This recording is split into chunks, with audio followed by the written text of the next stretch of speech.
Hi there, I'm Chuck Brzezinski and I'm the owner of Mile High Comics in Denver, Colorado. This particular store is the kind of summation of 52 years of my being in the comics and I guess now toy business. When we opened up this store, we started getting collections of toys that came in, and then we got more collections of toys, and then we got more collections of toys, and suddenly I found myself as being quite a toy dealer. Well, I got into comics because I had to get out of my house. My mom was mentally ill, my father was really abusive and beat me all the time, and so I was looking for a mechanism by which a 13-year-old could actually make money, and I discovered back in the late 1960s that the very first back issue comic book catalogs were coming out, guys like Howard Rogowski, Grand Book Center, Robert Bell. And I saw those catalogs, and I saw a parallel between those catalogs and the back issue prices and the subscription to Coin World Weekly, which was a magazine that my mother got, and I used to use it to look up for the value of my pennies, and I discovered that I could look up the value of my old comic books in these collector catalogs, and I said, you know, I could do that. And so I started buying and selling comics with my friends when I was 13. I set up my first stand at the Colorado Springs Antiques Fair when I was 14, did my first national show by myself when I was 17, opened my first store when I was 19, and I owned $1 million in comic books when I was 21 years old. This looks like a big old collection. This is about 300,000 comics, but this is actually just a tiny microcosm of our overall inventory. We stopped counting when we got up north of 6 million. Somewhere along the line, we at least doubled that to 12 million. We probably have 15 million, but I don't know. They're like bunnies. I come in every morning, there's more than there were when I left. And this is representative of like a couple copies each of the more popular titles. And it makes a nice backdrop. People like to look at it. We call it our ocean of comics.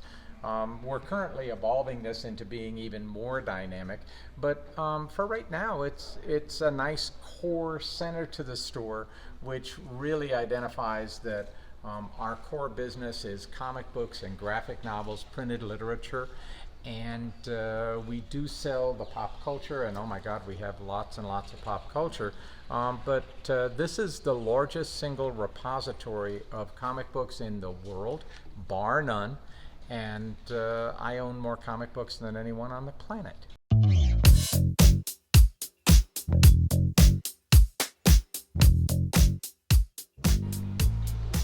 Well, these are some of our more expensive books. It's a small selection of some of the key issues that we've managed to obtain over the years.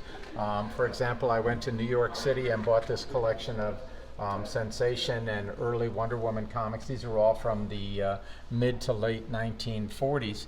And what we try to do here at Mile High Comics is to have in stock that which you're not going to find in another comic book store.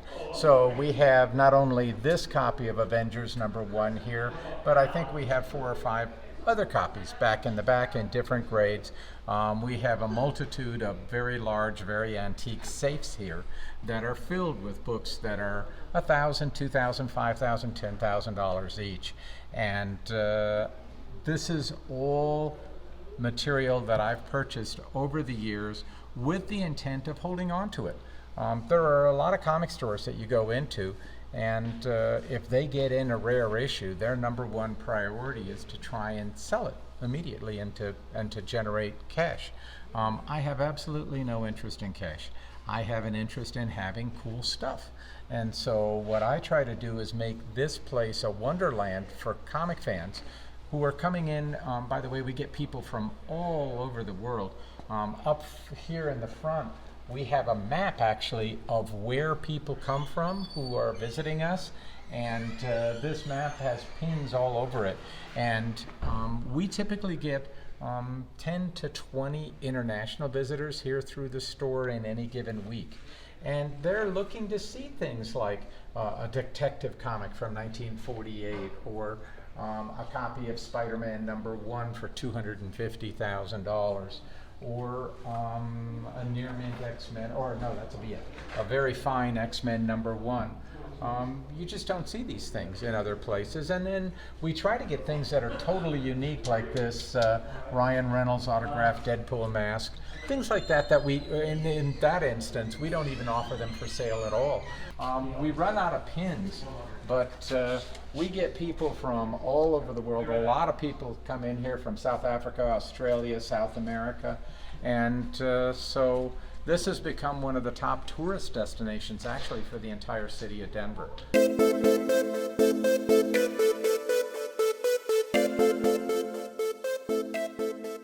This is my puppy Nikki, and she's here for the treats, okay? And that's solely why she comes in, except for the fact that she's inseparable from me. And I am inseparable from this store, so she's kind of stuck whether she wants to or not. But she comes in every day, and she pretty much gets along with everybody, and really has a good time. We have her sister too, and so she's our store woofer. And then we also have a store kitty that's much more popular than Nikki is. Cambridge has her own fan club, and she's somewhere around here, but she's very aloof. So if you come in here, we got our dog, we got our cat, we got used to be that my little kids, when they were little, they used to run around. Not in this store, we didn't have it then, but yeah, you know, this has been a family enterprise since day one. You know, and this is one of those things where there are very few, and this is something that people don't really think about. There are very few enterprises in the world, and in America in particular, that last more than 10 years. Your favorite restaurant, the barbershop, the grocery store, things are in a constant change and flux in America. They call it a function of creative destruction, where things evolve, new owners come along, new buildings come along, everything changes. My goal is to be a rock, to be an icon, to be a static environment that you can come back to 15, 20 years later, and it's like, oh my God, Mile High Comics, you're still here. And it's, yeah, well, I got nothing better to do, so I'm just gonna keep staying here and keep trying to make this place better. And Nikki will grow up here, and she'll probably grow old here just like I will, and hopefully we're both going to be around for a lot years longer, because at the end of the day, what we're really trying to accomplish here is that when we close up at night, we want the store to be better than when we opened in the morning. Well, whenever we get a chance, we buy large figures, and we buy them fairly frequently. Some of them we actually have custom made. We have a Mandalorian as you walk in the front door that was custom made, the Lobo that's back there. Unfortunately, the gentleman who made them has gotten ill, and so it's hard for him to keep working. But whenever an opportunity arises, I was in a storage unit in San Antonio, Texas, and I saw this wonderful Iron Man in there, and it was in two ports. It was in two crates, and my wife said, "Don't buy it," and I bought it anyway, because, well, sometimes you just got to. And then when she saw it, she really liked it. And so we work really hard on trying to get as many cool objects in here as we possibly can. People think that this is a store, and they think that it's actually a mercantile endeavor. That is total falsehood. What it is at this point in time is a memory machine. I'm getting older, I'm pushing 70, and I'm not going to be around much longer, and so I kind of want to touch the future. I want to be around after I'm not around. And so what I'm doing is I'm building this store as a place where young people in particular, I don't give a damn about older collectors, oh, you guys are all going to die when I do, okay, but the young kids that come in here, for them, this will be a memory, the world's largest comics and toy store. this will be a memory that stays with them until the day they die. And hopefully it's a really positive memory. Hopefully it's a memory of coming in here with a mom, a dad, a brother, a sister, an uncle, a friend, and just having so much fun and having a really great day with no expectations whatsoever.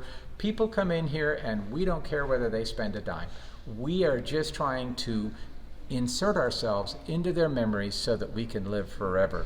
And if it was about money, I'd sell the damn building. I own the building. I got $7 million worth of equity in it. I don't have to work for the rest of my life. And yet I'm in here 7 days a week. I open the store a lot of times in the morning. I'm the last one here out at night. Why? Because I love it. I love what I do. 52 years and I still love coming to work. I love and truly enjoy helping people fill in their collections and to have fun.